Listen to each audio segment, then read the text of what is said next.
And I'm Marissa Miata. Grab a cup of coffee and let's make your real estate career better. What's in the news today, Jerusalem? In this morning headlines, more homes are gradually coming onto the market in a hopeful sign that homeowners may finally be warming up to the idea of selling, according to the data from Realtor.com's latest weekly housing report. An incremental uptick in available inventory is welcome news to home buyers struggling to find a property to purchase. Last week, homes sold a full 2 weeks faster than the same time period a year ago and were listed for an average of $38,000 more, Realtor.com's report shows. Javier Vivas, Director of Economic Research for Realtor.com, says that home sales are shaping up for a record-breaking October. There are so many buyers in the market right now that even the slight improvements we're seeing in inventory could push the number of homes sold this month near mid-2000s levels. If sky-high prices continue to lure more sellers into the market, it could prompt the inventory rebound we've been waiting for, which would be welcome news for frustrated buyers. Total inventory is down 38% compared to a year ago. However, last week's numbers mark the fourth consecutive week that the number of homes for sale has stayed even or improved. The number of new listings on the market fell 5% compared to a year ago, also marking an improvement over last week when the listings were down 7%. In other news, prospective home buyers are using short-term rentals as an opportunity to test out neighborhoods and cities before committing to a full relocation, according to data from Airbnb, a short-term rental network. The company reports a 128% increase from July to September over the same period last year in guest reviews that mention relocation, relocate, remote work, and trying a new neighborhood. Airbnb guests are booking longer stays of 2 weeks or more in small and mid-sized cities with access to natural surroundings and open spaces. Popular vacation days aren't limited to the time surrounding holidays. 60% of parents say they are very or somewhat likely to consider working remotely and traveling with their children if schools continue to be disrupted, according to a survey of about 1,000 U.S. adults commissioned by Airbnb. Also, 62% of people who say that they're interested in taking a vacation within driving distance of their current home. In other news, not everyone is able to take advantage of the all-time low mortgage rates. Available housing credit has reached its lowest level since February 2014, Bloomberg News reports. In January 2019, 44% of Ginnie Mae's purchase loans were granted to borrowers who had FICO scores below 700 and debt-to-income ratios of more than 40%. However, a year later, Ginnie Mae granted just 38% of borrowers loans with FICO scores below 700. And in August, that dropped to 36%, according to data from the Urban Institute. Ginnie Mae guarantees loans that are popular with first-time home buyers and lower-income borrowers. Overall, an index of housing credit produced by the Mortgage Bankers Association shows that the availability of loans has dropped 8 out of 9 months so far this year. MBA's index has fallen 35% year over year. Charlie, what's going on with rates? Thanks, Jerusalem. Rates remain unchanged with the 30-year fixed rate at about 3%, Jumbo 2 7/8, FHA 2.75. VA is also 2 3/4. These rates are brought to you by PNC Mortgage and are for the Washington metropolitan market. These are not refi rates, these are purchase rates. Back over to you to talk about the market. In the last week in Hampton Roads, we saw 737 new listings hit the market, 720 properties go pending, and 721 properties sold. In the last week in the Washington metro area, within 30 miles of the White House, we saw 1,588 new listings hit the market, 1,717 go pending, and 1,559 homes sold. Back over to Charlie with our special guest. Thanks, Jerusalem. I'd like to welcome back to the show Coach Amy Lassen. Amy, always good to see you. Good morning. Good to see you. So today's topic is time management with social media. Interesting topic. Tell us more about that. Well, I think this is whether you can manage your time on social, I think comes down to your habits. Because I know agents who are super busy right now and they're putting out a ton of content simultaneously, and it's because it's in their habit. I think if they gave up their real estate license, they would be putting out a ton of content. It's in their habit. So if you're one of those people who just doesn't have it in your habit to post things on social, you'll have to create a habit. Otherwise, it will always be a struggle. That would be my jumping off. Okay, so habit, and then there's also the opposite almost of people that go in and they get sucked into spending too much time on social media, maybe not posting like they should, but they're, reading, commenting, liking. Now, we want them to do that to a degree, right? To be engaged with our sphere and this and that, but we don't want them to be, stuck, right? And then an hour goes by and, they're still on Facebook, right? Absolutely. So it's being intentional. Oh, absolutely. Sorry, I had to say good morning to Jessica. You're absolutely right, but this is the human malady, right? Real estate or not, we all have this problem. Yep. I was sharing with my son the other day that I think YouTube is the exception because YouTube doesn't suck you down the hole. Oh, yes, it does. It happened to me the other day. I don't know why I got on there and the time flew by. It's like someone had given me drugs. It was embarrassing. So I think for those of us who are very busy people, and right now most of us are, or we want to be, I'd say set a timer, right? Also, most of us have squirrely brains. We have adult onset ADD thanks to the age we live in. So I would say set a timer, and for me, it probably needs to be 15 minutes. And I'm not saying never spend more time than 15 minutes, but I have to be reminded at the 15-minute mark that I was supposed to be focused. So we want to start from having a plan, and then we'll get to the timer. But I'll go ahead and talk about the timer now. It's easy enough to set some lovely little chime to ring on your phone every single 15 minutes. And if you're squirrelier than that, if at 5 minutes your brain has wandered away, then maybe it needs to be tighter. Yeah. So, but the first thing is you need to work from a plan. Okay. If you just get on, that's going to make it easier to wander away. So we have shared here on the show, back when we were doing the Daily Dose, we created a content grid for the pandemic. All of us do so much better to work from a content grid. Charlie cracked me up. I had a coaching client come to her call yesterday morning on fire. She had been to a conference. She was like, Amy, look. And she showed me a content grid as though they had invented it. And right. I thought, yeah, I told you this already. But, when the student is ready, the teacher appears. And now I'm super excited that she will have a 1 month at a time plan. So that's what I recommend. 1 month at a time plan. Block out, I'm going to do something about the community. I'm going to do something about statistics. I'm going to do something about a cool house. I'm going to do something motivational. Pace it out, set a time, set your timer, and get to work. The other thing that you can do with pre-programmed content is you can use a scheduler like later.com. Later.com has other features as well in the paid subscription. So if you're serious about this, Charlie and I never recommend go buy things, go spend lots of money. But if you're going to use it well, it's not that costly if you take advantage of all the other features. So if you had a month's content planned out, and some of it you could plug into the scheduler, then that's off your plate and that's going to happen automatically. But you need to keep in mind, not everything can be scheduled in advance. The week statistics are going to be current when they're current, right? But other things, maybe you subscribe to This Old House and there's really cool articles, something like that. You figure out what's going to make most sense for your brand. Got it. Then there's another piece though, and I guess I want to speak to, I don't know, is it still a thing that people subscribe to things that post for them? I've heard less of it lately. So we actually offer a fairly new service called Social Max, and it is run by RISmedia, and they seem to have cracked the code, and you're able to select where you want them to post, how often. It can be up to, I think it's up to twice a day, or it can be, once or twice a week. It used to be when everybody subscribed to these services, it would post the same article to every realtor's page at the same time. Oh my gosh. This one uses an algorithm, so that never happens.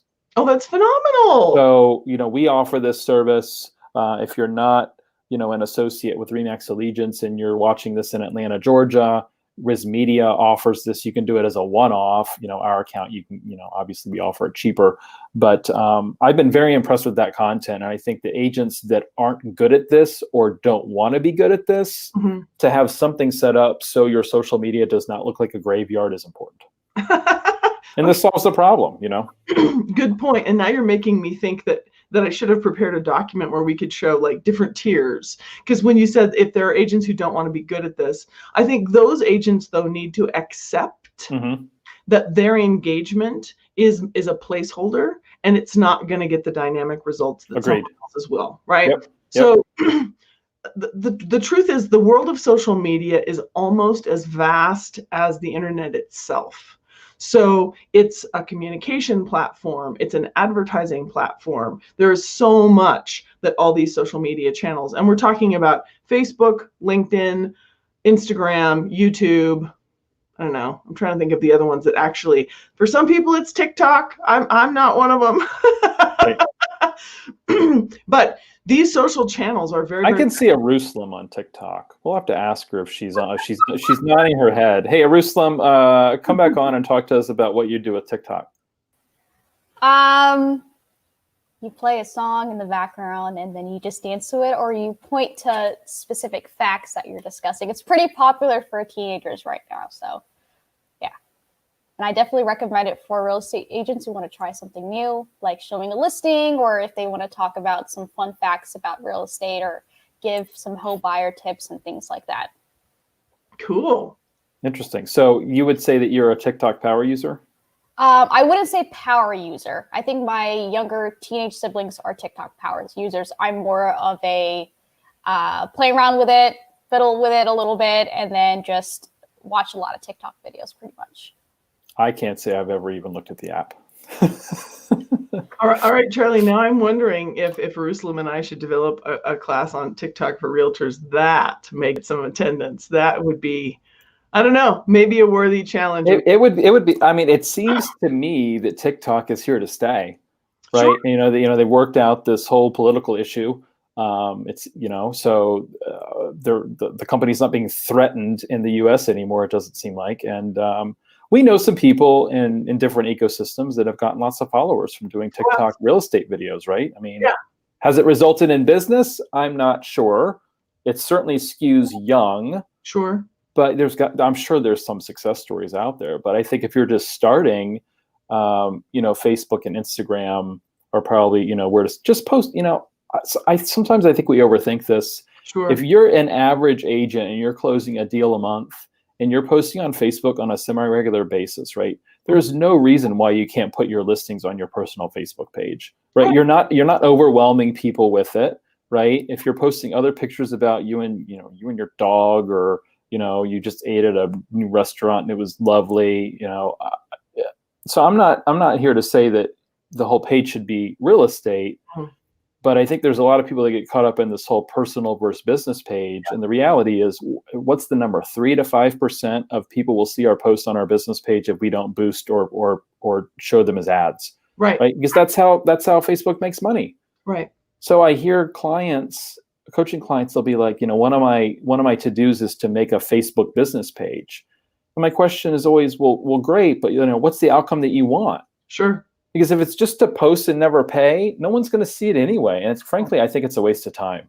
I do too. And this topic is just mushrooming by the moment. As usual. Yeah. Yeah. So I want to touch back to my being snarky about TikTok. That's just me. And that actually speaks to, you don't need to do everything, guys. So if I don't choose to figure out TikTok, that's okay. And there's nothing wrong with TikTok, and there are agents making money on it.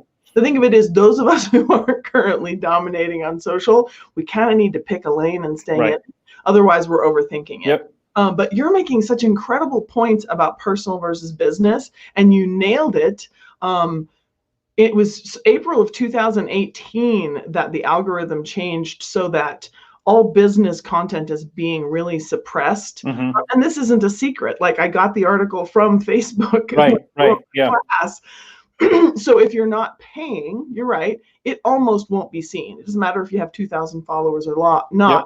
Yep. that content is being suppressed. Now, if you really want your business content associated with an official brand, you can post to your business page and share it to your personal page. But unless it appears on your personal page, it probably won't be seen. Yep. So to your point of not being obnoxious, when we create that content grid, have a healthy rotation of truly helpful, local love, something appropriately and attractively personal, right? Motivational, inspirational, funny. Just create a nice rotation and people will enjoy seeing your stuff. But something that we have stepped over and ignored here is the true social in social media. And I'm so thrilled that Jerusalem teaches a class on this, putting the social back in social media. This is the reason the thing was designed. And so besides advertising, the way you get attention on a platform like Facebook is that you post things that people engage with. Right. Facebook rewards you for engagement, right? So friend more of your contacts. If you have people in your phone or in your database that aren't connections on social, connect with them on social if you're comfortable with that, right? But know that this is a communication tool for a lot of people. There are people that if I message them on Messenger, I will reach them quicker than if I text them or call them. Right. So it is a communication platform. So I would say, think about that. Think about the fact that a lot of people find that this is where they get their news. This is where they engage with people.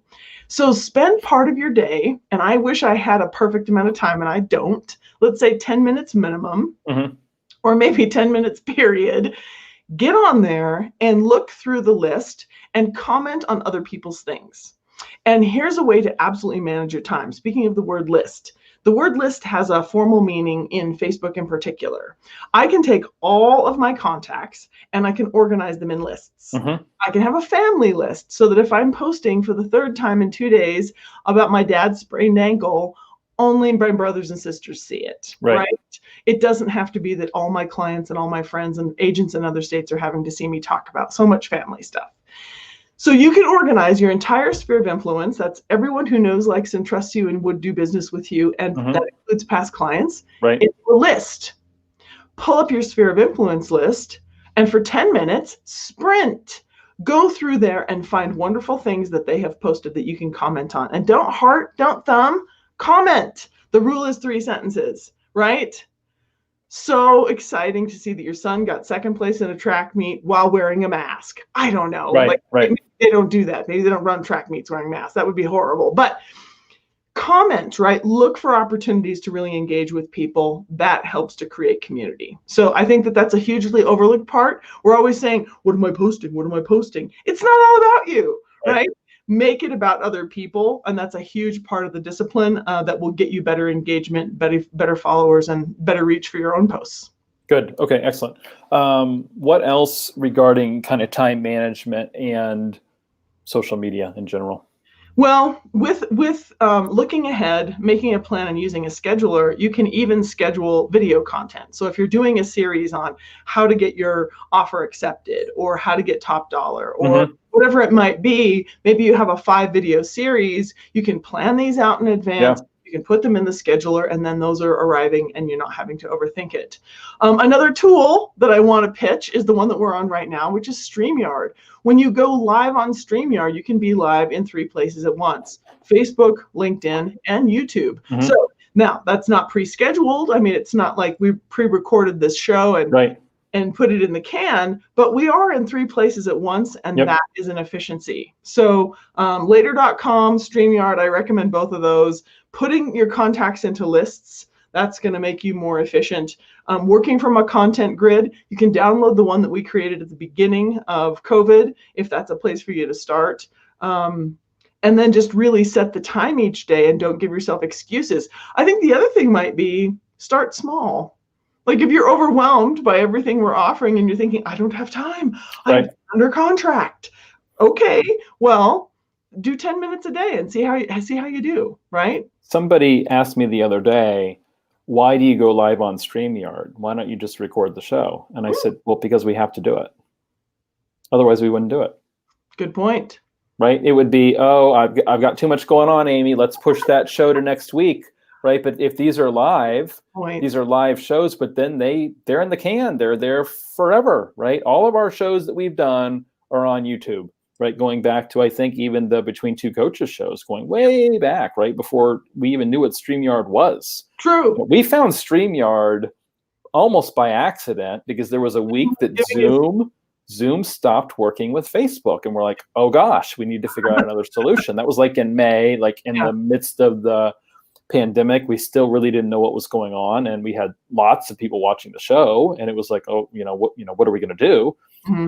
So we go live because when you schedule something live with someone else, you're much less likely to push it off and to cancel it and everything else. You just get it done.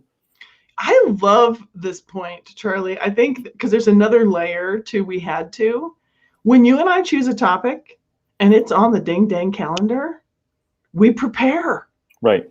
And there have been topics that I have committed to that I actually didn't know what I was going to say. I prepared, dang it.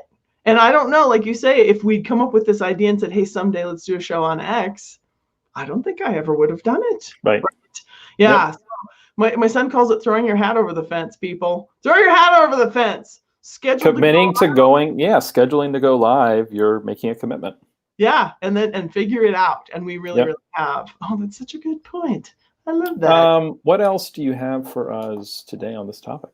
Well, we haven't talked much about video in general. And the thing of it is, one of the best ways to manage your time on social, is first of all to set a timer and not let your mind wander. That's the number one way. The number two way is post things that matter. And I'm not asking you to overthink it. Charlie, I would love your pushback on me or your coaching of me, because I am such a fan of the thing that I heard at the BombBomb conference, which is be careful what you post, be careful what you send. You're educating your audience about whether or not to tune you out. Right. Okay. Oh, I agree. Yeah. Now, the problem with that is then that triggers the perfectionism in people who will just stall. And I understand that too. But we can all admit we have so many emails. Heck, my text inbox is now blowing up with spam, right? So we are being overwhelmed with crap. All of us. Yep. Be careful. If you want your voice to be heard, really choose what you want to say and make it valuable. So that's where I would say that a way to manage your time is to make sure that your content has value. Please don't overthink it, but don't put up crap that's going to get lost, right? Agreed. Yep. Going live on video can be part of that. Live video does get more engagement. You might want a few plants in the audience. You hate to go live and have zero engagement. You feel like no one's listening, but maybe you tell people, hey, I'm going to go live for my open house, or I'm going to go live and talk about such and such, and get people to promise to tune in, because the more people who engage with your live, the more Facebook will boost it and more people will see it. Yeah, I've said before, there's no reason why all of us should not be doing a market update for YouTube on a monthly basis, right? I mean, you know the market, you get the numbers from the MLS, right, and go over them and do it live, and then it stays in YouTube, right? And do some interviews with some vendors live, then it stays in YouTube. And if you're doing this over time, you're building, almost a YouTube series. And I think we've talked about, having all of the steps outlined for buyers and sellers and doing videos around that, and then texting the videos to the buyers and sellers, right, as they go through the process. Yeah. So, that's a suggestion as well. But if you do some of those videos live, you're going to be getting engagement from your audience. I just see it as like a 2-for-1, right? It really is. So I think maybe one of the last points is, if all this intimidates you, start somewhere. Right. And this is sort of what we're saying about just schedule it and just do it, because you'll get better. I've shared numerous times on other shows about one of my coaching clients who sent me a video, and it wasn't live on social, but he sent me a video that was his first attempt at using video at all. And it was meant to be some sort of a lead follow-up. Hi, do you want to buy a house? Here I am. And it was so painfully bad, I couldn't figure out how to give him feedback. I was paralyzed when I watched it. His face was so grim and his tone was terrible. And I just didn't know how to say, dude, I can't believe you even sent this to me. It's so god awful.